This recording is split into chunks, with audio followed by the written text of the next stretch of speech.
Direct tax दुनिया का सबसे बड़ा सब्जेक्ट है, शायद समंदर से भी बड़ा। इसको एक बार पढ़ लिया तो वही बहुत बड़ी बात है, पर उसको याद रखना it's a different challenge. But याद रखने का सबसे बेस्ट सॉल्यूशन क्या है? Of course revision. तो मैं सीए शिवाली देव पुजारी कार्डा आपको सीए फाइनल के डायरेक्ट टैक्स सब्जेक्ट की रिविजन कराने लाई हूँ।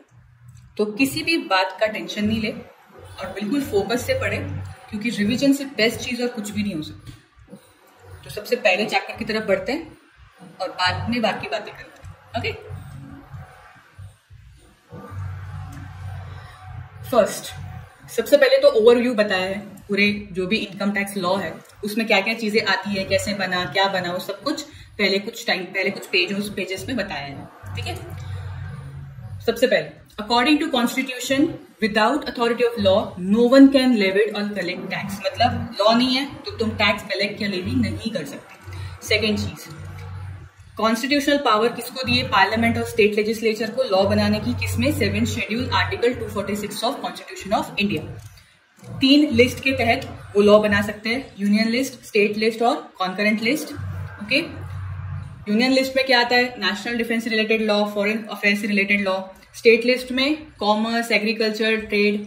और कॉन्करेंट लिस्ट में जैसे एजुकेशन है, फॉरेस्ट है, जो दोनों जिसके ऊपर लॉ बना सकते हैं। तो यूनियन में पार्लियामेंट, स्टेट में स्टेट लेजिस्लेचर लॉ बना सकता है, और कॉन्करेंट लिस्ट में जो भी मैटर्स मेंशन्ड है उसके लिए दोनों लॉ बना सकते हैं। ठीक है, फिर एंट्री 82 में यूनियन लिस्ट के एंट्री 82 में पार्लियामेंट को यह पावर दिया गया है कि वो इनकम टैक्स से रिलेटेड लॉ बनाए, बट उसमें एग्रीकल्चर इनकम नहीं आती। ठीक है, नेक्स्ट, अब इनकम टैक्स लॉ में क्या होता है? लॉ और एक्ट का फर्क आपको यहाँ पे पता चलेगा कि एक्ट सिर्फ एक्ट होता है, बट लॉ में बहुत सारी चीजें होती है। सबसे पहले क्या है? एक्ट। लॉ में सबसे पहले क्या है? एक्ट, इनकम टैक्स एक्ट, जिसमें एक्चुअल प्रोविजंस होती है, सेक्शंस होती है, वो पूरे इंडिया को अप्लीकेबल है।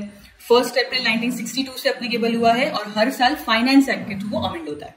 नेक्स्ट, फाइनेंस एक्ट कौन बनाता है? हर साल फाइनेंस मिनिस्टर इंट्रोड्यूस करते हैं फाइनेंस बिल, दोनों हाउसेज उसको एक्सेप्ट करते हैं और प्रेसिडेंट उसको असेंट देके उसको फाइनेंस एक्ट बनाते हैं। ठीक है, उसके 4 पार्ट्स है। पहले पार्ट में करंट असेसमेंट ईयर में कौन से टैक्स रेट अप्लीकेबल होंगे।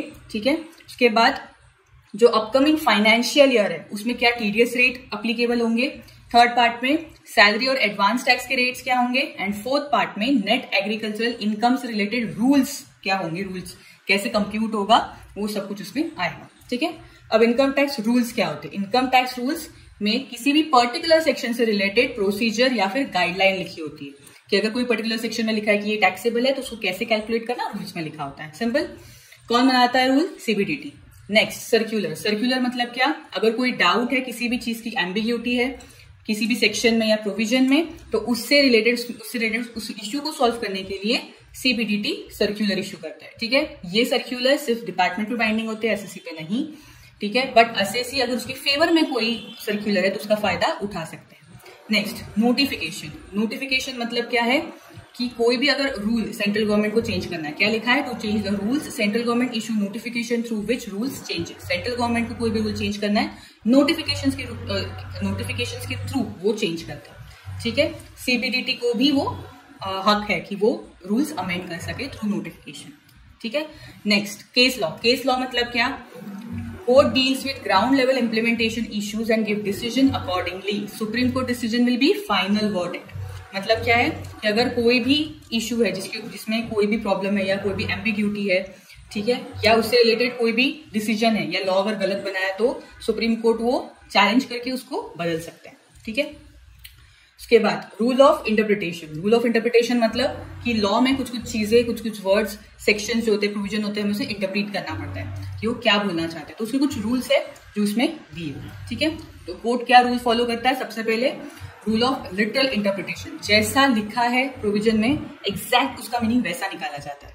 Next, mischief rule. Mischief rule मतलब क्या कि कोई भी प्रोविजन या सेक्शन क्यों बनाया गया था ये देखा जाता है, ताकि उसको बनाने का इंटेंशन कौन से फ्रॉड को रेमेडाइट करने के लिए बनाया गया है उसके ऊपर से डिसाइड करते हैं। ठीक है, कि उसका क्या इंटेंशन था, उसको कैसे अप्लाई करना है। Next golden rule. Golden rule मतलब क्या, दोनों का बीच में, लिटरल मीनिंग एंड मिसचीफ। सबसे पहले तो लिटरल मीनिंग देखेंगे, उससे ऐसा लग रहा है कि प्रॉब्लम सॉल्व नहीं हो रही है, गलत इंटरप्रेट हो रहा है। एक कॉमन सेंस भी होता है ना कि किस वजह से हम लॉ बनाते हैं, तो लिटरल मीनिंग से अगर वो गलत इंटरप्रिटेशन निकल रहा है तो फिर मिसचीफ को भी देखा जाता है, तो दोनों को कंसिडर करते हैं। ओके, उसके बाद हार्मोनियस कंस्ट्रक्शन। हार्मोनियस कंस्ट्रक्शन मतलब कोई भी प्रोविजन अकेले नहीं पढ़ी जाती है, पूरा सेक्शन, पूरा उस होल जो भी उससे रिलेटेड एक्ट है वो पूरा का पूरा पढ़ा जाता है। क्या लिखा है, provisions can not read in isolation, all sections related to that topic will be read together to interpret exact meaning. ठीक है, उससे रिलेटेड जो भी सेक्शन है उस सबको रीड किया जाएगा ताकि उसका एग्जैक्ट मीनिंग समझ में आए। उसके बाद प्रिंसिपल ऑफ बेनिफिशियल कंस्ट्रक्शन। अगर किसी भी चीज के, किसी भी प्रोविजन के दो मतलब निकल रहे हैं तो टैक्स पेयर के जो भी बेनिफिट में होगा वो ही कंसिडर किया जाएगा। उसके बाद रूल ऑफ एजिडियम जेनरिस, मतलब अगर किसी पर्टिकुलर वर्ड की कैटेगरी दी है, ठीक है, जैसे एनिमल बोला गया है, एनिमल मतलब हाथी हो गया, घोड़ा हो गया, ठीक है, और उसके बाद एक्सेट्रा लिखा गया है, तो सेम कैटेगरी को कंटिन्यूसली माना जाएगा। ऐसा नहीं कि उसमें इंसान ऐड हो जाएगा, ठीक है, इंसान भी प्राणी है, ठीक है, जो भी है, तो उसमें इंसान भी ऐड हो जाएगा। ठीक है, तो उसमें क्या लिखा है, if the word is of particular category then it is assume that the general word that is, जैसे for example etcetera, is related to that previous word category. Next नॉसिटर सॉटियस, ये मतलब प्रोनाउंस करते करते इंसान भूल जाए। क्या लिखा है, meaning of particular word can be derive from word surrounding it, किसी भी चीज का मतलब उसके आजू बाजू के वर्ड से पता चल सकता है या उससे ही उसको इंटरप्रेट किया जाता है। ठीक है, उसके बाद स्टेयर डिसीज, मैं बहुत इन डिटेल नहीं पढ़ा रही हूँ, ऑफकोर्स रिविजन है तो मैं डिटेल पढ़ा भी नहीं सकती, और ये थोड़ा सा बेसिक है, इस पे क्वेश्चन आएंगे, आ भी सकते हैं या नहीं भी, ये बहुत ज्यादा चैप्टर ही बेसिक है और ये एकदम ही लॉ का भी बेसिक है। ठीक है, इसलिए मैं इसको फटाफट रिवीजन में तो फटाफट लेंगे, आप एक्सपेक्ट नहीं कर सकते कि मैं इन डिटेल पढ़ाऊं। ओके, उसके बाद stare decisis, the perception of certain things which is considered from decades can not change at once. अगर किसी चीज का मीनिंग वर्षों से एक ही निकाला गया है तो सडनली उसको अपोजिट नहीं इंटरप्रेट किया जाता। ठीक है, जैसे लड़कियों को पहले से विक्टिम माना गया तो आगे भी उसको विक्टिम ही मानता है। ठीक है, क्लियर। उसके बाद interpretation of different provisions of IT act, मतलब अलग अलग प्रोविजंस होती है, उनका अलग अलग टाइप दिए गए। सबसे पहला क्या है, चार्जिंग प्रोविजन। चार्जिंग प्रोविजन मतलब इसके अंदर टैक्स लगाया जाता है। Under these provisions tax is levied, strictly followed the provision as per its word, जैसे लिखा है वैसे इसको फॉलो किया जाता है, कोई उसमें लिबर्टी नहीं होती है। ठीक है, उसके बाद मशीनरी प्रोविजन। मशीनरी प्रोविजन मतलब under these provision procedures are there which help in calculating and collecting tax. ऊपर क्या था, टैक्स किसको टैक्स अप्लीकेबल होगा, जैसे पर्सन अभी आगे आएगा। ठीक है, पर्सन को टैक्स अप्लीकेबल होता है इस चार्जिंग सेक्शन। ठीक है, बट मशीनरी प्रोविजन मतलब टैक्स कैसे कैलकुलेट होगा, तो उस सेक्शन में कैसे कैलकुलेट करना है वो उस सेक्शन में बताया जाएगा, उसको क्या बोलते हैं, मशीनरी प्रोविजन। ठीक है, सो नेक्स्ट चले नेक्स्ट पेज पे। आगे बढ़ने से पहले मैं आपको एक इन्फॉर्मेशन देना चाहूंगी कि अगर कोई भी सीए स्टूडेंट, फिर फाउंडेशन हो या इंटरमीडिएट हो या फिर आईपीसी फाइनल हो, अगर आपको कोई भी डाउट है कैसे पढ़ना है, या बहुत स्ट्रेस्ड आउट फील हो रहा है, या बहुत डिप्रेस फील हो रहा है कि नहीं हो रही है पढ़ाई, या गाइडेंस नहीं मिल पा रहा है, या कैसे पढ़ना है समझ में नहीं आ रहा है, तो you are free to contact me. मैंने अपनी डिटेल्स नीचे दी है, यू कैन व्हाट्सअप मी।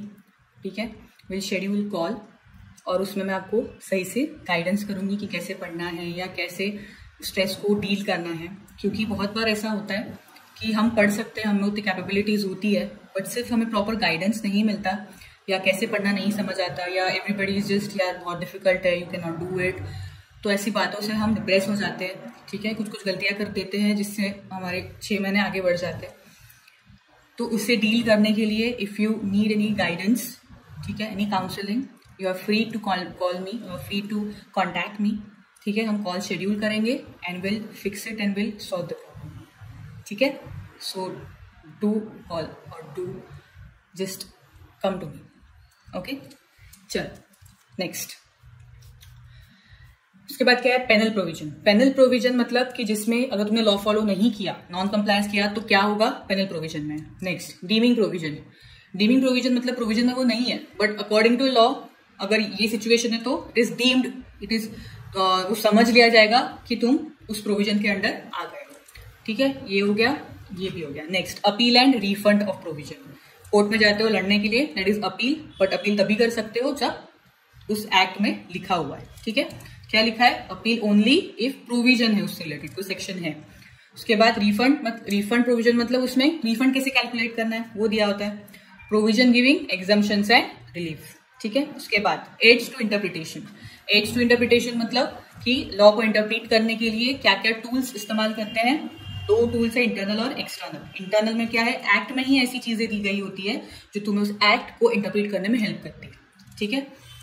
पहला एक्सप्लेनेशन, वो जो हमने पढ़ा वो इससे ही रिलेटेड है कि वो स्पेसिफिक वर्ड का क्या है, सेंटेंस का किस तरह से मीनिंग निकालना है, वो इंटरप्रिटेशन वाले में।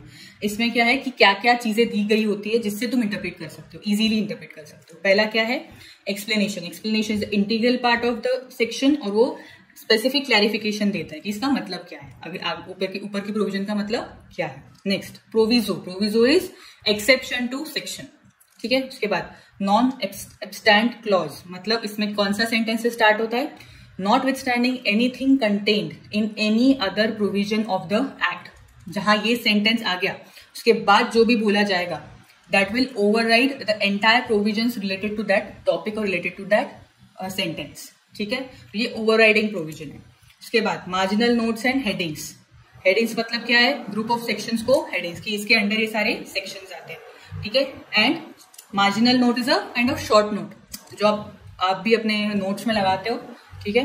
तो छोटी सी चिट्ठी वो एक्ट से रिलेटेड भी लगाई जाती है, सेक्शन से रिलेटेड भी लगाई जाती है, जो उसका कुछ शॉर्ट डिटेलिंग देती है, ठीक है। उसके बाद definition clause and undefined words, ठीक है। इसमें 3 चीजें। सबसे पहली चीज क्या है, 4 है, जो भी रिपीटिंग वर्ड्स होते हैं, ठीक है, उनकी अपनी डेफिनेशन बनाई गई है एक्ट में, ठीक है। सबसे पहली कि अगर उस एक्ट में उस डेफिनेशन को दिया गया है तो हर जगह उसका वही मीनिंग होगा, ठीक है। सेकेंड, अगर एक्ट में नहीं दिया, किसी और एक्ट में उसका मीनिंग दिया है तो वो अप्लीकेबल होगा करंट एक्ट में, ठीक है।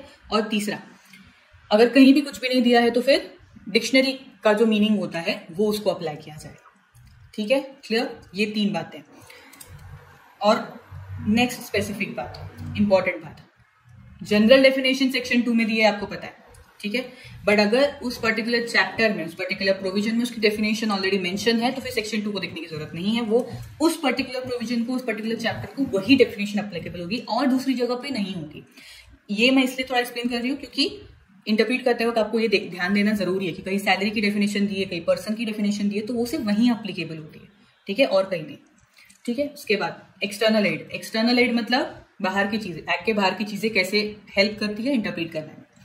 लेजिस्लेटिव हिस्ट्री मतलब कि अगर कोई प्रोविजन कंफ्यूजिंग है तो किस सिचुएशन में वो बनाई गई थी वो देखते हैं, ठीक है। उसके बाद सर्क्यूलर्स में ऑलरेडी एक्सप्लेन कर चुकी हूँ। स्पीच का मतलब क्या है कि जो वो फाइनेंस बिल लेके आता है, इंट्रोड्यूस करता है, उसको इंट्रोड्यूस करता है एक स्पीच से, ठीक है, भाषण से, और उस भाषण में रीजन बताता है कि वो क्यों ये प्रोविजन लाना चाहता है, ठीक है। तो जब कंफ्यूजन होता है तो वो स्पीच को भी सुना जाता है किस रीजन से वो लाई गई है। उसके बाद एक्सप्लेनेटरी मेमोरेंडम, जैसे शॉर्ट नोट होते हैं वैसे ही मेमोरेंडम होता है, उसमें भी उस प्रोविजन से रिलेटेड रीजन लिखे होते हैं कि उसको चेंज क्यों किया गया है, क्यों लाया गया। उसके बाद डिक्शनरी मीनिंग, कहीं भी कुछ भी नहीं है तो डिक्शनरी मीनिंग को चूज किया जाता है, एज सिंपल एज, ठीक है। यहाँ पे लॉ से रिलेटेड एक जनरल चीज खत्म। अब आते हैं इनकम टैक्स से रिलेटेड इंपॉर्टेंट डेफिनेशंस पे, जिसको अपने को ध्यान देना है। सबसे पहला क्या है, एसएससी सेक्शन 2 ये 7, ठीक है, सेक्शन बाजू में लिखे हुए हैं, ओके। सबसे पहला क्या है, पर्सन, सॉरी सबसे पहला क्या है, एसएससी। एसएससी का मतलब क्या है कि जिसको टैक्स पेएबल है। उसके बाद अंडर द एक्ट उसको कोई भी सम पेएबल या कोई भी टैक्स पेएबल है तो उसको एसएससी बोलते हैं, या प्लस, और किसको एसएससी बोलते हैं, जिसका इनकम असेसेबल है, किसी और का इनकम उसके नाम पे असेसेबल है, उसका या किसी और का लॉस उसके लिए वो असेसेबल है, या फिर उससे रिलेटेड या किसी और से रिलेटेड रिफंड के लिए वो असेसेबल है। सिर्फ इनकम ही नहीं, इनकम, लॉस, रिफंड तीनों के लिए असेसेबल है, मतलब और तीनों के लिए भी असेसेबल है तो वो असेसी माना जाएगा, ठीक है। फिर वो लॉस भी हो सकता है, इनकम भी हो सकती है, या फिर रिफंड भी हो सकता है। उसके बाद अगर एक्ट में it is a deemed assessee तो वो असेसी है, और if it is assessee in default, गड़बड़ की है, तो वो असेसी। उसके बाद असेसमेंट। असेसमेंट मतलब क्या, जब एओ असेसिंग ऑफिसर डिटरमाइन करता है तुम्हारी इनकम, उसको क्या बोलते हैं, असेसमेंट। असेसमेंट के कितने टाइप्स होते हैं, self assessment, summary assessment, scrutiny assessment, best judgement assessment and reassessment या फिर income escaping assessment. These are the type of assessment. उसके बाद आया person. Person is to be assessee, पहले तो उसको पर्सन होना जरूरी है। ऊपर लिखा है ना पर्सन बाय होम, तो असेसी है तो सबसे पहले तो उसको पर्सन होना जरूरी है। पर्सन में कौन कौन आते हैं अपन देखेंगे। सबसे पहला कौन आता है, इंडिविजुअल, हम लोग, ह्यूमन बींग्स। उसमें मेल फीमेल दोनों आते हैं, ठीक है। माइनर भी आता है, अनसाउंड माइंड भी आता है, पर उसके इसमें उसका गार्डियन असेस होता है। एंड डिसीज्ड पर्सन, मतलब जो इंसान की डेथ हो गई, उसके इसमें लीगल रिप्रेजेंटेटिव को असेस करते हैं, असेसमेंट होता है। Okay, done. नेक्स्ट पर्सन कौन है, एचयूएफ। एचयूएफ इज जो हमारे चाचा, उनकी बीवी, उनके बच्चे, है ना, दादाजी। तो हिंदू लॉ में जो फैमिली होती है उसको क्या बोलते हैं, एचयूएफ, जिसमें वाइफ और डॉटर्स भी इन्वॉल्व होती है। उसके बाद कंपनी इसको बोलते हैं Indian company, foreign company, companies जो 1/4/1917 से पहले कमेंस हुई, पैदा हुई। उसके बाद सीपीडीटी जिसको कंपनी बोले, ये सारी कंपनीज की डेफिनेशन में आती है। उसके बाद फर्म जो पार्टनरशिप एक्ट के अंडर है, ठीक है। उसके बाद AOP BOI, association of person, body of individual. Association of person मतलब पर्सन जो कॉमन पर्पज के लिए साथ में आते हैं, ठीक है। और बॉडी ऑफ इंडिविजुअल्स मतलब जो सेम किसी कोई एक्टिविटी करने के लिए साथ में आते हैं, भले उसको पैसा कमाना हो या ना हो। दोनों में फर्क क्या है, एओपी में पर्सन आते हैं, पर्सन मतलब कोई भी हो सकता है, कंपनी भी हो सकती है, बट बॉडी ऑफ इंडिविजुअल्स में जीता जाता है इंसान चाहिए, क्लियर। इसके बाद लोकल अथॉरिटी मतलब कोई भी government institution, municipal committee etcetera. और आर्टिफिशियल जुरिडिकल पर्सन मतलब इन सबको छोड़ के, मतलब जो भी है, rest of which are not natural person but have separate entity, ठीक है। उसके बाद इंडिया किसको बोलते हैं, इंडिया की बाउंड्रीज, ठीक है। उसके बाद टेरिटोरियल वाटर, सी बेड, सी सॉइल, अंडरलाइंग सच वाटर, वो 12 नॉटिकल्स, 24 नॉटिकल्स, ठीक है। उसके ऊपर नीचे continental shelf, exclusive economic zone, ठीक है। तो ये सब क्या है, इंडिया की डेफिनेशन में आता है। Average rate of tax, average rate of tax is कितना टैक्स है कितने इनकम पे, is average rate of tax. Maximum marginal rate is applicable to individual AOP BOI, मतलब क्या है कि उनका हाईएस्ट टैक्स रेट क्या है, इंक्लूडिंग सरचार्ज और सेस। 30% उसका सरचार्ज, उसके बाद सेस, तो उसका हाईएस्ट परसेंटेज क्या हो सकता है, हाईएस्ट रेट पे क्या टैक्स लग सकता है इन तीनों को, ठीक है। अब आते हैं प्रीवियस ईयर और असेसमेंट ईयर पे। प्रीवियस ईयर मतलब क्या, जिस ईयर में तुमने इनकम अर्न की, ठीक है। जनरली 12 महीने का रहता है, 1 अप्रैल से 31 मार्च। बट अगर एक न्यूली सेटअप बिजनेस है या कोई नया इनकम है, तो जब से वो स्टार्ट हुआ तब से लेके 31 तक उसका प्रीवियस ईयर माना जाएगा, ठीक है। उसके बाद असेसमेंट ईयर। असेसमेंट ईयर मतलब प्रीवियस ईयर के बाद का ईयर, उसको क्या बोलते हैं, असेसमेंट ईयर। उसका मतलब क्या है कि जो भी इनकम प्रीवियस ईयर में अर्न हुई वो टैक्सेबल नेक्स्ट ईयर में होती है। उसको कैलकुलेट, उसके ऊपर कितना टैक्स है, उसके ऊपर टैक्स जो भरना है वो नेक्स्ट ईयर में भरा जाता है। पूरा साल बीत गया उसके बाद भरा जाता है, and it is always of 12 months, वो 12 महीने का रहता है। उसके बाद इसका एक्सेप्शन क्या, एक्सेप्शन मतलब क्या कि कमाया आज, उसके ऊपर टैक्स नेक्स्ट ईयर में भरा, इस बात का एक्सेप्शन। अब एक्सेप्शन कैसे हुआ कि इसी साल कमाया, इसी साल उसका टैक्स भर दिया। उसके कितने केसेस है, 1 2 3 4 5। पहला क्या है, shipping business of non resident, मतलब कि कोई भी नॉन रेसिडेंट पैसेंजर को और गुड्स को कैरी या फिर गुड्स को कैरी कर रहा है शिप में, ठीक है, कहां से, इंडियन पोर्ट से। तो जो भी वो फ्रेट कमाएगा, ठीक है, ट्रांसपोर्टेशन जो भी वो फ्रेट कमाएगा, उसका 7.5% is deemed to be earned in India, और उसको इंडिया में टैक्स भरना पड़ेगा उसके ऊपर 7.5% के ऊपर, ठीक है। नेक्स्ट, पर्सन लिविंग इंडिया, मतलब कि अगर वो करंट ईयर में देश छोड़ के जा रहा है इंसान, या फिर शॉर्टली, जैसे ईयर खत्म हुआ शॉर्टली वो छोड़ के जा रहा है, सपोज 1 अप्रैल नेक्स्ट ईयर के 1 अप्रैल में वो छोड़ के जा रहा है, without any intention of coming back, उसका कोई इंटेंशन नहीं वापस आने का, ठीक है। तो 1 अप्रैल से लेके जिस दिन तक वो जा रहा है उस दिन तक का इनकम उसका उसी साल असेस होगा, ठीक है। नेक्स्ट, एओपी बीओआई जो किसी पर्टिकुलर इवेंट के लिए फॉर्म की गई है, ठीक है। तो जब तक वो इवेंट खत्म नहीं होता, या रादर जब वो इवेंट खत्म हुआ, क्या लिखा है, if the event for which AOP BOI is form comes to an end in the current year, income up to the date of dissolution assessed in the same, मतलब 1 अप्रैल से लेके जब तक उसका डिसोल्यूशन नहीं हुआ उस दिन तक के, मतलब जब तक उसका डिसोल्यूशन हुआ उस दिन तक का उसका सारा इनकम उसी साल असेस होगा। उसके बाद person likely to transfer property to avoid tax, अगर ये वो ऐसा लग रहा है कि कोई भी पर्सन टैक्स अवॉइड करने के लिए प्रॉपर्टी बेच रहा है या ट्रांसफर कर रहा है, तो जिस दिन तक उसका इनकम असेस होने वाला है, क्या लिखा है, income up to the date of proceedings against such income assessed in the same year, जब तक उससे रिलेटेड प्रोसीडिंग चालू नहीं हो जाती उस दिन तक का उसका इनकम उसी ईयर में असेस होगा। उसके बाद डिसकंटिन्यूड बिजनेस, डिसकंटिन्यूड बिजनेस मतलब कि जो बिजनेस बंद हो गया, ठीक है। तो जब तक मतलब 1 अप्रैल से लेके जिस दिन वो बंद हुआ उस दिन तक का जो भी इनकम है उसी साल असेस होगा। अगले साल किसने देखा ना, भाग गए वो लोग, भाग मतलब खत्म हो गया, आप क्या ध्यान देने वाले, तो उसी साल वो असेस होगा। ठीक है, अब आई इनकम की डेफिनेशन। इनकम की डेफिनेशन से पहले मैं आपको बोलना चाहूंगी कि अगर आपको ये नोट्स चाहिए, शॉर्ट नोट्स चाहिए, तो नीचे मेरे टेलीग्राम की लिंक दी गई है। ठीक है, उसे आप क्लिक करके ज्वाइन करके आप ये जो भी नोट्स है या जो आने वाले भी जो भी मैं नोट्स बनाने वाली हूँ, जो भी वीडियोस लाने वाली हूँ रिवीजन के, वो आपको उसके सारे नोट्स आपको मेरे टेलीग्राम के ग्रुप में दिख जाएंगे। ठीक है, तो वहां से आप डाउनलोड कर सकते हैं। ओके, चलो इनकम की डेफिनेशन, इनकम की बात चल रही है ना यहाँ पे। अब इनकम की डेफिनेशन बहुत बड़ी है, मैंने उसको शॉर्ट लिखा है थोड़ा बहुत, तो आप एक जस्ट गो थ्रू कर लीजिएगा, क्योंकि उस पर्टिकुलर जो सेक्शंस में वो अप्लीकेबल है उस सेक्शन में उसका जिक्र होने ही वाला है।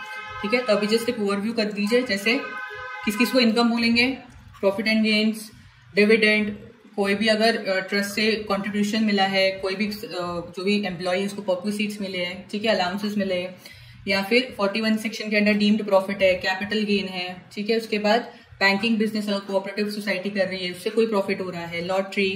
ठीक है, उसके बाद कीमैन इंश्योरेंस पॉलिसी में कोई सम रिसीव हो रहा है।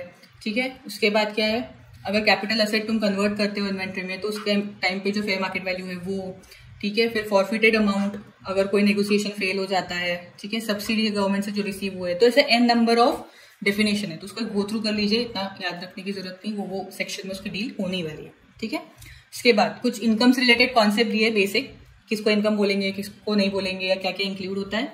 सबसे पहले क्या है, regular receipt and casual receipt. Generally तो रेगुलर रिसीप्ट जो भी पीरियोडिकली आती है हर महीने उसको क्या बोलते हैं, रेगुलर, तो जनरली वो टैक्सेबल होती है। बट कुछ कैजुअल रिसीप्ट जो बहुत रेयरली होती है, कभी कभी एक आध बार हो जाती है, उसको भी टैक्स में इंक्लूड किया जाता है। That is for example winning from lottery, हर साल हर महीने तो लॉटरी नहीं लगती ना। उसके बाद revenue receipt and capital receipt, मतलब रिसीव फ्रॉम रेगुलर सोर्स। ठीक है, वो भी उसको क्या बोलते हैं, रेवेन्यू रिसीप्ट, वो भी टैक्सेबल होती है। और रिसीव फ्रॉम रेयर सोर्स, कभी कभी वो सोर्स आता है उसको क्या बोलते हैं, सेल ऑफ असेट, या कभी कभी सेल ऑफ असेट, जो सेल ऑफ असेट से भी जो इनकम आता है दोनों टैक्सेबल होते हैं। उसके बाद net receipt versus gross receipt. Gross receipt का मतलब क्या होता है, जो इनकम आती है, नेट मतलब उसमें से एक्सपेंसेस माइनस करने के बाद पास, मतलब एक्सपेंसेस माइनस करने के बाद जो हाथ में बचता है जो हम घर लेके जाते हैं, दैट इज नेट रिसीप्ट। तो टैक्सेबल क्या होती है, नेट रिसीप्ट, ग्रॉस नहीं। ठीक है, due and receive basis, due मतलब कि वो इनकम हमारी ड्यू हो गई, रिसीव मतलब वो एक्चुअली हमारे बैंक अकाउंट में आ गई। तो पीजीबीपी के केस में क्या होता है, अकाउंटिंग सिस्टम पे डिपेंड करता है कि ड्यू बेसिस पे चलना है टैक्सेबिलिटी या रिसीव बेसिस पे। ठीक है, जनरली ड्यू बेसिस पे चलते हैं, बट कुछ चीजें जैसे इंटरेस्ट ऑन कंपेंसेशन ये रिसीव बेसिस पे चलते हैं, जब मिलेंगे एक्चुअल बैंक अकाउंट में आएंगे तब टैक्स लगेगा। ठीक है, अब कैपिटल रिसीप्ट है या रेवेन्यू रिसीप्ट है, इसमें कुछ टेस्ट अप्लीकेबल किए।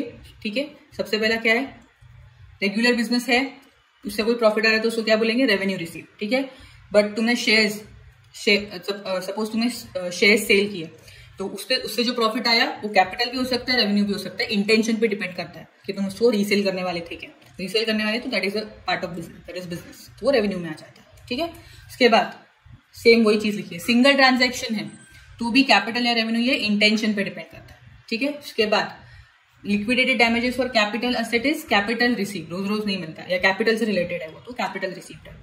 Compensation for termination is capital receipt, but अगर इफ एनी ऑफ इट से एजेंसी है, शेयर है, तुम्हारा बिजनेस है, तो वो रेवेन्यू रिसीप्ट में आ जाएगा। उसके बाद गिफ्ट जनरली कैपिटल रिसीप्ट होते हैं, टैक्सेबल नहीं होते हैं, बट कुछ गिफ्ट्स आर टैक्सेबल। ठीक है, उसके बाद डाइवर्जन एंड एप्लीकेशन, ये एक कॉन्सेप्ट है। डाइवर्जन मतलब तुम्हारे पास आने से पहले ही वो किसी और के पास चला गया, एंड एप्लीकेशन मतलब तुम्हारे पास आया और उसके बाद तुमने उसको कहीं खर्चा किया। So diversion is not taxable in your hand, but application is taxable in your hand. क्या लिखा है, diversion of income is not assessable as income in the hands of person diverting the income, whereas application is accessible in his hand। ठीक है, इसके बाद undisclosed sources of income.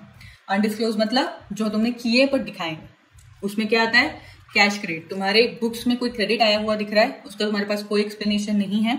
ठीक है, तो उसको इनकम बोला जाएगा। ठीक है, किसी ने तुम्हारे बैंक में डाल दिए पैसे कमाने के लिए, कोई एक्सप्लेनेशन नहीं है कहाँ से आए कहाँ से कमाए, तो उसको इनकम बोल के टैक्स लगा दिया जाएगा। उसके बाद अनएक्सप्लेन्ड इन्वेस्टमेंट, कोई इन्वेस्टमेंट तुमने किए, वो पैसा कहाँ से आया तुम नहीं बता पाए, उसको इनकम मान के उसके ऊपर टैक्स बिठाया जाएगा। उसके बाद अनएक्सप्लेन्ड मनी, तुम्हारे पास ज्वेलरी वगैरह कुछ मिला है, कहाँ से खरीदा, किस सोर्स से खरीदा, कैसे कमाया, नहीं तुम एक्सप्लेन कर पाए, उसको भी इनकम ट्रीट किया जाएगा और टैक्स लगाया जाएगा। उसके बाद क्या है, इन्वेस्टमेंट कम वैल्यू पे दिखाया, 10,000 की इन्वेस्टमेंट है 8,000 की दिखाया, तो वो 2,000 भी इनकम माना जाएगा। ठीक है, उसके बाद एक्सपेंडिचर किया, उसका एक्सप्लेनेशन नहीं है कि ये घर कैसे खरीदा, किस सोर्स से खरीदा, घर की वैल्यू का इनको इनकम माना जाएगा। ठीक है, टैक्स लगाया जाएगा। एंड अमाउंट बोरोड ऑन हुंडी और amount repaid other than account, cash में तुमने अमाउंट पे कर दिया किसी भी लोन का, तो वो पैसे कहाँ से आए वो तुम एक्सप्लेन नहीं कर पाए, तो इट इज टैक्सेबल। ठीक है, इनकम मतलब उसको इनकम मान लिया जाएगा। ठीक है, ये हुआ बेसिक नॉलेज। अब आते हैं टैक्स रेट। अब टैक्स रेट हम आगे पढ़ेंगे, बट पहले हम थोड़ा रिबेट देख लेते हैं। ठीक है, रिबेट क्या है, एक अमाउंट तुम्हें डिडक्ट करने मिल जाता है। ठीक है, 87A के अंडर, बट वो सेस से पहले डिडक्ट करना पड़ता है। ये बात ध्यान में रखो, रिबेट सेस से पहले, सेस सबसे आखिरी में। ठीक है, उसके पहले सब कुछ माइनस प्लस जो भी है सब कुछ उसके पहले होता है। टैक्स रेट क्या है, डिफॉल्ट टैक्स रिजिम है। ठीक है, न्यू स्कीम है, 7 लाख से नीचे है तो ही एप्लीकेबल होता है, और 25,000 या फिर जो भी टैक्स पेबल है विच एवर इज लोअर, वो तुम्हारा रिबेट आएगा। ठीक है, अगर तुम्हारा टैक्स पेबल आ रहा है 23,000 तो 23,000 तुम्हारा रिबेट है। ठीक है, विच एवर, या फिर 26,000 आ रहा है तो 25,000 तक का ही तुम्हें रिबेट मिलेगा। और ऑप्शनल में कितना है, 5 लाख, अगर 5 लाख से नीचे तुम्हारा टोटल इनकम है तो 12,500, मैक्सिमम 12,500 का तुम्हें रिबेट मिलेगा। डन, चलो रिबेट हो गया। Now let's move to the tax rates. Okay, 2 regimes है। ठीक है, डिफॉल्ट टैक्स रिजिम है, ऑप्शनल टैक्स रिजिम।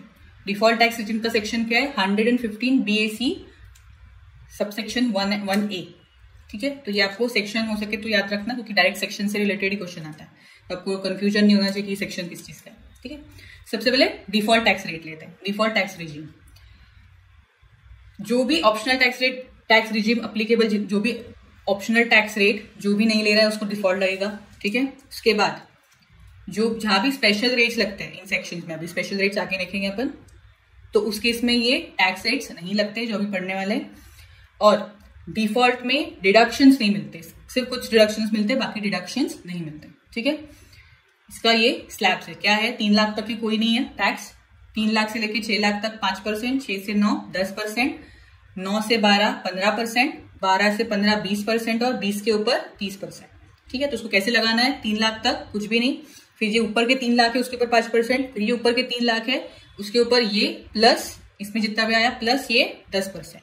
ठीक है, इस तरह से तुम्हें टैक्स रेट मतलब टैक्स निकालना है। ठीक है, सरचार्ज, सरचार्ज क्या होता है, it is a tax on tax, income tax के ऊपर ये परसेंटेज एप्लीकेबल होते हैं, that is called surcharge, additional tax. ठीक है, अब इसमें ये 3 सेक्शंस तुम्हें याद रखने हैं, और ये डिविडेंड, और इसमें 111A है। ओके, सही कर लेते हैं हम, प्रिंट नहीं हुआ है वो, 111A है, तुम्हें नोट्स अपडेट उसको करेक्ट करके मिल जाएंगे। ठीक है, हर जगह यहाँ पे 100A है।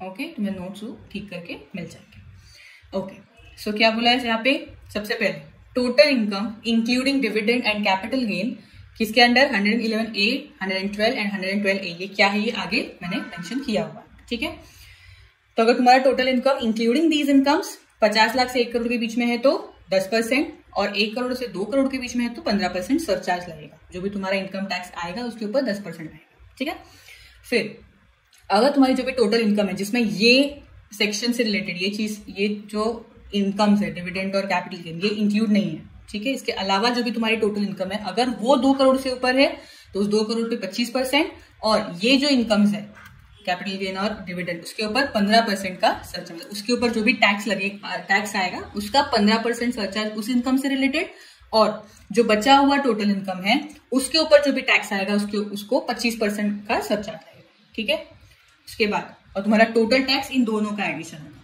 सिंपल। उसके बाद last is total income excluding dividend. ऊपर क्या था, ऊपर भी एक्सक्लूडिंग था 2 करोड़ से ऊपर, इधर भी एक्सक्लूडिंग है 2 करोड़ से नीचे। अगर वो टोटल इनकम 2 करोड़ से नीचे है तो 15% ऑन टोटल इनकम। ठीक है, यहाँ पे डिवीजन नहीं, सिर्फ तुम्हें देखना है कि suppose total income 1 crore 10 lakh है तो 2 करोड़ से नीचे, पर तुम्हारी टोटल इनकम सपोज 2.5 करोड़ है या 3 करोड़ है, जो भी है 2.5 करोड़ या 3 करोड़, तो उसके इसमें पूरे 2.5 करोड़ पे 15% का सरचार्ज आएगा। ठीक है, I hope it is clear. तो वापस से बोल रहा हूँ, total income including dividend and capital gain under these 50 से 1 करोड़ है 10%। यहाँ पे भी टोटल इनकम लिखना है, ठीक है, इंक्लूडिंग दीज इनकम्स। 50 से 1 करोड़ 10%, 1 करोड़ से 2 करोड़ 15%, ठीक है। बट इंडिविजुअल कब देखना है? पहले इंडिविजुअल क्या देखना है कि तुम्हारी टोटल इनकम 2 करोड़ से नीचे या ऊपर है। टोटल इनकम कौन सी? जिसमें ये दोनों इनकम इंक्लूडेड नहीं है, ठीक है। तो अगर 2 करोड़ से ज्यादा है तो उस 2 करोड़ के ऊपर वाले जो भी 2 करोड़ वाली इनकम है वो 25%, और ये जो डिविडेंड कैपिटल गेन है उसके ऊपर 15% का सरचार्ज लगेगा, उसके ऊपर जो भी टैक्स आएगा, ठीक है। और अगर वो 2 करोड़ से नीचे तो टोटल इनकम मतलब जितनी भी इनकम है इंक्लूडिंग दीज, तो उसके ऊपर 15% का सरचार्ज, ठीक है। कंफ्यूज मत होना, शांति से डिसाइड करना कि इसके ऊपर कितने % का सरचार्ज लगेगा, ओके। उसके बाद अब आते हैं ऑप्शनल टैक्स रिजीम पे, ठीक है। ऑप्शनल टैक्स रिजीम ये इन लोगों को लगता है, ऊपर लिखा हुआ, ठीक है। बेसिक स्लैब क्या है? इनकम बिलो 250 नील, ठीक है, ये यहाँ पे आएगा, ये सारे के सारे यहाँ आएंगे। इन बॉक्सेस में सिर्फ इंडिविजुअल को लिखा गया है, ठीक है। बेसिक स्लैब क्या है? 250 से नीचे कोई टैक्स नहीं, 250 से 5 लाख तक के 5% जितना भी 250 के ऊपर जाएगा, ठीक है। 5 to 10 12,500 ऐड करेंगे, और 5 लाख के ऊपर जितना भी जाएगा उसका 20%, और 10 लाख के ऊपर 1,12,500 प्लस 10 लाख के ऊपर जितना भी जाएगा उसका 30%, ओके। अब 60 ईयर से 80 ईयर तक कोई इंडिविजुअल है, ठीक है, रेसिडेंट इंडिविजुअल है तो बिलो 3 लाख तक के उसको कोई टैक्स नहीं है। 3 से 5% ऑफ एक्सीडिंग 3 लाख, 5 से 10,000 प्लस करना है, और 5 से ऊपर जितना भी जाएगा उसका 20%, और 10 लाख के ऊपर 1,10,000 प्लस 10 लाख के ऊपर जितना भी जाएगा उसका 30%, ओके। फिर 80 से अबव है रेसिडेंट इंडिविजुअल तो 5 लाख तक कोई टैक्स नहीं है। 5 से 10 20% है जितना भी 5 लाख के ऊपर जाएगा, और 10 के ऊपर इज 1 लाख प्लस 30% जितना भी 10 लाख के ऊपर जाएगा। सरचार्ज क्या है? सेम है जैसे पहले में था, ठीक है, डिफॉल्ट में था, बट इसमें सिर्फ 37% और 5 करोड़ इंक्लूड हुआ है। तो देख लेते हैं एक बार। टोटल इनकम, ये दोनों अगर इनकम इंक्लूडिंग है, ठीक है, और टोटल इनकम इज 50 लाख से 1 करोड़ के बीच में है तो 10%, 1 से 2 करोड़ के बीच में है तो 15%, ठीक है। फिर तुम्हें देखना है कि अगर total income excluding these 2 incomes, ठीक है, डिविडेंड और कैपिटल गेन 2 से 5 करोड़ के बीच में है तो 25% का सरचार्ज, और इन 2 इनकम पे 15% का सरचार्ज, ठीक है। उसके बाद total income excluding these 2 incomes 5 crore के भी ऊपर है, ठीक है, तो उसके इसमें 37%, ठीक है, और इन दोनों इनकम पे 15%। और टोटल इनकम एक्सक्लूडिंग डिविडेंड और कैपिटल गेन 2 करोड़ से कम है तो टोटल इनकम पे 15%। तो मतलब सब कुछ डिफॉल्ट की जैसी है, बस इसमें 5 करोड़ और 37% एडिशन दिया, ठीक है। उसके बाद अपन एक बार स्पेशल रेट्स देख लेते हैं थोड़े, और फिर मैं थोड़ा मार्जिनल रिलीफ आपको थोड़ा सा एक्सप्लेन करूंगी, ओके। स्पेशल रेट्स क्या बोलते हैं? Long term capital gain it is 112। अच्छा, इसमें एक चीज रह गई है, इसमें भी इट इज 111A, ओके। यहाँ पे भी प्रिंट किया हुआ, it is 111A, okay. Notes में आपको करेक्टेड मिल जाएगा, यस। तो स्पेशल रेट्स क्या है? Long term capital gain other than long term capital gain of 112A। अब 112 क्या है? Related to equity oriented unit, equity shares, unit of business trust जिसपे STT पे हो चुका है। नहीं हुआ है तो तो स्लैब रेट्स जो भी अपन ने देखे वो लगेंगे, ठीक है। अदरवाइज ये स्पेशल रेट लगेगा, ठीक है। तो इसको छोड़ के, इक्विटी शेयर्स को छोड़ के जो भी लॉन्ग टर्म कैपिटल गेन होगा, नॉन इक्विटी कैपिटल असेट्स का जो भी लॉन्ग टर्म कैपिटल गेन होगा उसके ऊपर 20% लगेगा। तो डायरेक्टली इनकम पे ये वाला रेट अप्लीकेबल हो जाएगा, स्लैब रेट नहीं आएगा फिर, ठीक है। फिर इक्विटी पे कितना है लॉन्ग टर्म कैपिटल? अगर 1 लाख के ऊपर है तो 10%, 1 लाख तक छूट है, एग्जम्प्ट है। 1 लाख तक का प्रॉफिट जो भी लॉन्ग टर्म कैपिटल गेन होगा वो छूट है। Similarly 111A is short term capital gain, 12 महीने से पहले 12 महीने के बाद, इतना डिफरेंस है, ठीक है। उसका कितना है? 15%, उसमें भी STT पे होना चाहिए, ठीक है। फिर लॉटरी विनिंग है, रेसेस है तो 30%, ऑनलाइन गेमिंग से कमा रहे हो नेट विनिंग 30%, और अनएक्सप्लेन्ड मनी जो अपन ने अभी देखा कि एक्सपेंडिचर किया सोर्स का पता नहीं, इन्वेस्टमेंट किया सोर्स का पता नहीं, तो उसके इसमें 60% टैक्स रेट है प्लस 25% का सच, मतलब पूरा ही ले लेते हैं। तो कोऑपरेटिव सोसाइटी में टैक्स रेट क्या है? 10,000 से कम है तो टोटल इनकम का 10%, यहाँ पे कोई एग्जाम्पशन नहीं है, ठीक है। फिर 10 से 20 के बीच में है तो 1,000 प्लस 20% एक्सीडिंग, और 20 के भी ऊपर है तो यहाँ पे 3000 है। Okay, 3000 plus 30% of total tax, total income exceeding 20,000 से ऊपर जितना भी उसके ऊपर 30%। ठीक है, अब कुछ रेसिडेंट कोऑपरेटिव सोसाइटी के लिए भी स्पेशल रेट्स है। अब कौन सी है? जो 1/4/23 से के बीच में या 1/4/23 के बाद सेटअप हुई और उसने 31 मार्च 24 से पहले मैन्युफैक्चरिंग स्टार्ट की, मतलब 1/4/23 से लेके 31/3/24 के बीच में वो आई। ठीक है, तो उस केस में मैन्युफैक्चरिंग कोऑपरेटिव सोसाइटी, ठीक है, तो उसका 15% इनकम जो भी उस एक्टिविटी से डिराइव होगा उसको 15% टैक्स लगेगा। जो भी इनकम उस एक्टिविटी से डिराइव होगा मैन्युफैक्चरिंग एक्टिविटी से, उसको 15% लगेगा। ठीक है, कौन सा सेक्शन है? 115BAE। ओके, नॉन मैन्युफैक्चरिंग है कोऑपरेटिव सोसाइटी तो 22% आएगा। तो बोलेंगे मैम ये वाले रेट्स कब आएंगे? आगे बता रहे। अब इसमें 2-3 कंडीशन है। क्या कंडीशन है? कि इसके लिए डिडक्शंस नहीं मिलेंगे। अगर ये रेट अप्लीकेबल करते हो तो डिडक्शंस नहीं मिलेंगे। डिडक्शंस ले रहे हो तो ये रेट है, ठीक है, डिडक्शंस ले रहे हो तो ये वाले रेट है, नहीं ले रहे हो तो ये वाले रेट है। ठीक है, सिंपल। सेम AMT, अगर AMT भी इनको अप्लीकेबल नहीं होती। ठीक है, तो ये दोनों चीजें इन दोनों सेक्शंस को अप्लीकेबल नहीं होती है। ठीक है, और अगर तुम नॉन मैन्युफैक्चरिंग हो और तुम डिडक्शंस ले रहे हो, AMT वगैरह सब कुछ है, तो वो ऊपर वाले रेट्स अप्लीकेबल। क्लियर?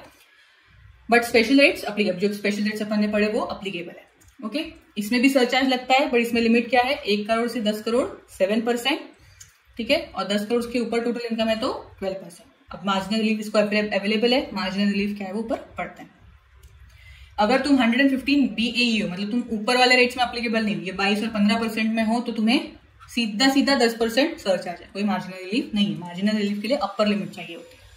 ठीक है, तो जो भी टैक्स आएगा उसका सीधा 10%, कितना भी तुम्हारा टोटल इनकम है, डजंट मैटर। ठीक है, उसके बाद फर्म, LLP, लोकल अथॉरिटी, इसके इसमें सीधा 30% है, इनको स्पेशल रेट अप्लीकेबल है। टैक्स रेट जो भी है इनका सिंपल 1 करोड़ के ऊपर है तो डायरेक्ट 12% और कुछ भी लिमिट्स नहीं है। क्लियर? उसके बाद अब देखते हैं डोमेस्टिक कंपनी। डोमेस्टिक कंपनी का क्या है कि प्रीवियस ईयर 21-22 में अगर तुम्हारा टर्नओवर 400 करोड़ के नीचे है तो 25% आएगा। ठीक है, टोटल इनकम का, और अदर केस में 30% टैक्स रेट है। ठीक है, इनके केस में भी मैन्युफैक्चरिंग वाला है कि एक 2019 से लेके 31/3/2024 के बीच में, ठीक है, वो आनी चाहिए, मैन्युफैक्चरिंग कंपनी सेटअप होनी चाहिए, तो 15% टैक्स रेट है। ठीक है, इसको क्या बोलते हैं? Section 115 BAB। ओके, और अगर 100 सेक्शन BAB के ऑप्ट आउट करते हो तो उस केस में 22% है। ठीक है, तो दोनों चारों समझ में आ गए कि अगर प्रीवियस ईयर 21-22 में तुम्हारा टर्नओवर 400 करोड़ से कम है या 400 करोड़ है तो 25% टैक्स रेट है, अदरवाइज 30% है। ठीक है, तुमने 19 से 24 के बीच में मैन्युफैक्चरिंग कंपनी डाली है तो उसके इसमें 15% है, और अगर कंपनी नहीं रही है, नॉन मैन्युफैक्चरिंग कंपनी डाली है तो 22% है। ठीक है, बट वही है कि उनको डिडक्शंस अवेलेबल नहीं होंगे, सेम एज कोऑपरेटिव सोसाइटी, पर स्पेशल रेट्स अप्लीकेबल होंगे। क्लियर? कोऑपरेटिव और डोमेस्टिक का सेम है केस। सरचार्ज कैसे लगता है इसमें? इसमें 2 चीजें, जो भी अभी हमने मैन्युफैक्चरिंग वाला देखा, अदर मैन्युफैक्चरिंग जो कम रेट है उसका, और बाकी कंपनी का, दोनों दिया है। तो जो मैन्युफैक्चरिंग में नहीं आता, जैसे 100 सेक्शन BAB और BAE इन दोनों में नहीं आता है, उसको 1 करोड़ से 10 करोड़ के बीच में जिसका टोटल इनकम है तो 7% सरचार्ज आता है, और 10 करोड़ के ऊपर अगर टोटल इनकम है तो 12% का आता है डोमेस्टिक कंपनी को सरचार्ज। ठीक है, पर अगर तुमने ये दोनों सेक्शन में ऑप्ट आउट किया, मतलब उस सेक्शन में तुम हो, तो 10% का सीधा सरचार्ज आता है, मार्जिनल रिलीफ नहीं आता। फिर से बोल दो, अगर तुम मैन्युफैक्चरिंग कंपनी या नॉन मैन्युफैक्चरिंग कंपनी जो डिडक्शंस जिनको अवेलेबल नहीं है उस कंपनी में नहीं आते हो, ठीक है, तो उस कैटेगरी में नहीं आते हो, और तुम्हारा इनकम 1 करोड़ से 10 करोड़ के बीच में है तो 7% का सरचार्ज, 10 करोड़ के ऊपर तुम्हारा टोटल इनकम है तो 12%। ठीक है, बट अगर तुम 100 BAE मतलब मैन्युफैक्चरिंग वाले में आते हो, लो रेट वाले में आते हो, तो उस केस में सीधा 10% सरचार्ज लगेगा। ठीक है, फॉरेन कंपनी में क्या है? Royalty and fees for rendering technical services receive from government और इंडियन कंपनी, तो उस केस में 50%, मतलब ये स्पेसिफिक है कि गवर्नमेंट से तुम्हें अगर कोई टेक्निकल सर्विस से रिलेटेड रॉयल्टी मिली है तो इसमें 50% लगेगा उस इनकम पे, और बाकी पे 40%, और फॉरेन कंपनी को भी स्पेशल रेट अप्लीकेबल है। ठीक है, और उनका सरचार्ज कैसे है? 1 से 10 करोड़ के बीच में 2% और 10 करोड़ के ऊपर 5%, और उनको भी मार्जिनल रिलीफ अवेलेबल है। ओके, आखिरी कॉन्सेप्ट है दैट इज मार्जिनल रिलीफ। ठीक है, मार्जिनल रिलीफ मतलब क्या कि जितना तुम्हारा इनकम इंक्रीज हुआ है, एक लिमिट के ऊपर इनकम इंक्रीज हुआ है, उससे ज्यादा तुम्हारा टैक्स पेबल इंक्रीज नहीं होना चाहिए। क्या लिखा है यहाँ पे? It is an increase in tax payable due to increase in total income should not be more than amount increase in the total income about describe limit. सीधा सीधा बोलने का मतलब क्या है कि जितना तुम्हारा एक लिमिट के ऊपर गया है उससे ऊपर तुम्हारा टैक्स, उस लिमिट, उस डिफरेंस से ऊपर तुम्हारा टैक्स पेबल नहीं जाना चाहिए। सिंपल तरीके से हम एग्जाम्पल से देखेंगे तो ज्यादा समझ पाएंगे। ठीक है, सबसे पहले हम डिफॉल्ट टैक्स रिजीम देखते हैं। क्या बोला है? सबसे पहले हम, अगर तुम्हारा टोटल इनकम 50 से 1 करोड़ के बीच में, ठीक है, इससे सरचार्ज से रिलेशन है। ये कुछ स्टेप्स दी है जिससे तुम मार्जिनल रिलीफ निकालते हैं। इसको धीरे धीरे पढ़ेंगे, एग्जाम्पल पढ़ेंगे। मैं आपको 2 एग्जाम्पल समझा दूंगी, तो आप बाकी का एग्जाम्पल नोट से देख के समझ सकते हो अगर आपको कुछ भी कंफ्यूजन है। ठीक है, तो अगर तुम्हारी टोटल इनकम डिफॉल्ट में 50 से 1 करोड़ के बीच में है, ठीक है, तो सबसे पहले तुम्हें क्या करना है? टोटल इनकम का टैक्स निकालना है, जिसमें सरचार्ज भी आ जाएगा। अब इसमें मेन चीज ये है कि तुमको उसका कितना सरचार्ज है वो तुम्हें याद रखना है। ठीक है, उसके बाद 50 लाख पे टैक्स निकालना है, मतलब जो भी लोअर लिमिट है उसका तुम्हें टैक्स निकालना है। ठीक है, फिर इन दोनों का टैक्स से मतलब इन जो भी तुम्हारी इनकम है उसका और 50 लाख को माइनस करना है, वो डिफरेंस निकालना है। ठीक है, उसके बाद इन दोनों को ऐड करना है, दोनों को मतलब 50 लाख को और जितना भी डिफरेंस है उसको ऐड करना है। उन दोनों में से जो भी कम है, मतलब जो भी तुम्हारी ओरिजिनल इनकम है उसका टैक्स, और ये जो एडिशनल तुमने निकाला है उसका, दोनों में से जो भी कम होगा that is your tax liability, और उन दोनों का difference is your marginal relief. और ये सब सर के ऊपर से गया होगा तो मैं एग्जाम्पल से भी समझाती हूँ। ठीक है, चलो हम एग्जाम्पल लेते हैं।